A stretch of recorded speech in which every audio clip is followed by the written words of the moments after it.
Bismillahirrahmanirrahim. Assalamualaikum warahmatullahi wabarakatuh. Alhamdulillahirabbil alamin. Hamdan syakirin, hamdan naimin, hamdan yuafi ni'amahu kafi mazidah. Asyhadu an la ilaha illallah wa asyhadu anna Muhammadan abduhu wa rasuluh. Allahumma shalli wa sallim ala sayyidina Muhammadin wa ala alihi wa ashabihi wa man tabi'ahu ila yaumiddin, amma ba'd. Para pemirsa rahimakumullah dimanapun Anda berada, sahabat ngopi yang Allah cintai, alhamdulillah pagi hari ini kita bisa bertemu kembali di channel kita yang kita cintai.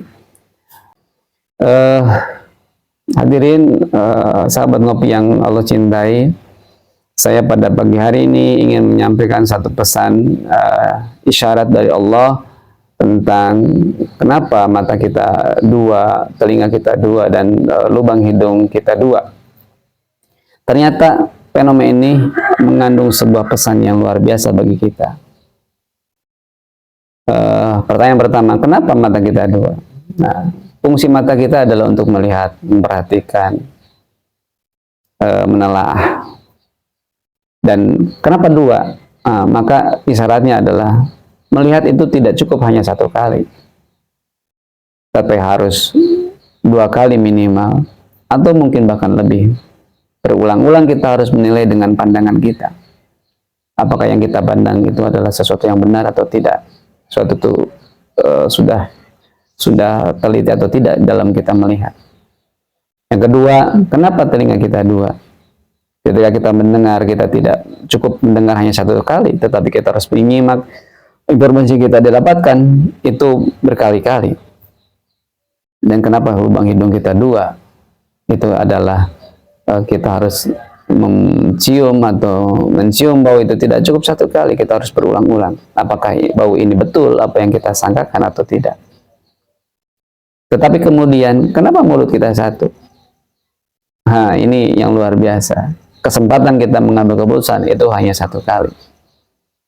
Untuk satu buah keputusan, kita harus melihat pandangan kita, mengkaji pandangan kita. Beberapa kali kita harus mengkaji pendengaran kita, hasil pendengaran kita, hasil menyimak kita berkali-kali. Kita harus mengulang hasil penciuman kita berkali-kali. Tidak hanya cukup satu kali, tapi harus berulang-ulang untuk sebuah keputusan yang terbaik. Apa pentingnya sebuah keputusan dalam konsep leadership, kepemimpinan? Keputusan adalah suatu hal yang sangat penting bagi kita semua. Salah dalam mengambil keputusan celaka bagi kita semua. Benar dalam keputusan akan melahirkan kebahagiaan dan keberuntungan dalam hidup kita. Sebagai kepala rumah tangga, kita harus mengambil keputusan yang terbaik dengan mempertimbangkan beberapa kali pertimbangan, dengan melihat beberapa kali, mendengar beberapa kali, mencium beberapa kali, baru kita mengambil keputusan. Sebagai ketua RT, ketua RW, sebagai kepala perusahaan, direktur perusahaan, kita sebagai kepala BUMN atau instansi apapun, kita ketika mengambil keputusan, kita harus betul-betul memiliki pertimbangan-pertimbangan, menyimak, mendengar, memperhatikan, baru mengambil keputusan. Seperti dalam notulen sebuah SK, itu ada poin-poin itu. Mempertimbangkan, menyimak, baru mengambil keputusan. Benar keputusan kita akan membawa kebaikan bagi banyak orang. Salah kita dalam mengambil keputusan akan berdampak buruk bagi banyak orang. Apalagi sebagai seorang leader, kita akan memiliki keputusan kita memiliki dampak yang besar bagi orang lain. Maka hati-hati dalam mengambil keputusan. Bahkan yang jauh lebih panjang kisahnya adalah, ceritanya adalah ketika kita dalam hidup ini, kita bisa masuk surga atau masuk neraka, itu sangat tergantung pada keputusan kita. Bagaimana kita mengambil keputusan. Semakin cermat, semakin baik kita mengambil keputusan, semakin baik masa depan kita, dunia kita, akhirat kita. Semakin buruk kita mengambil keputusan, tidak kuat dalam pertimbangan, tidak kuat dalam menganalisa, maka akan dampaknya buruk bagi banyak orang dari keputusan yang kita ambil. Sahabat ngopi yang Allah cintai, oleh karena itu kita sebagai pribadi kalau ngambil keputusan harus betul-betul matang, harus memiliki kematangan berpikir, kematangan merasa, kematangan dalam mempertimbangkan, sehingga keputusan-keputusan yang kita ambil ada keputusan yang terbaik, bukan keputusan yang tergesa-gesa, bukan keputusan yang mentah, prematur, tapi betul-betul keputusan yang matang dengan pertimbangan yang cukup, dengan analisa yang cukup. Sehingga kalau kita membuat perintah, kebijakan, itu adalah kebijakan yang terbaik, yang memberikan dampak manfaat besar bagi diri kita dan orang lain.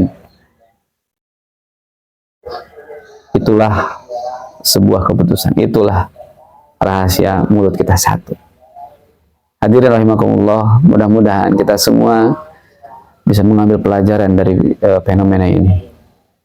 Allah selalu isyaratkan satu hal yang terbaik bagi kita. Mata kita dua, telinga kita dua, lubang hidung kita dua, tapi mulut kita satu. Sahabat, mari kita terus mendewasakan diri, mari kita terus mematangkan diri dalam hidup.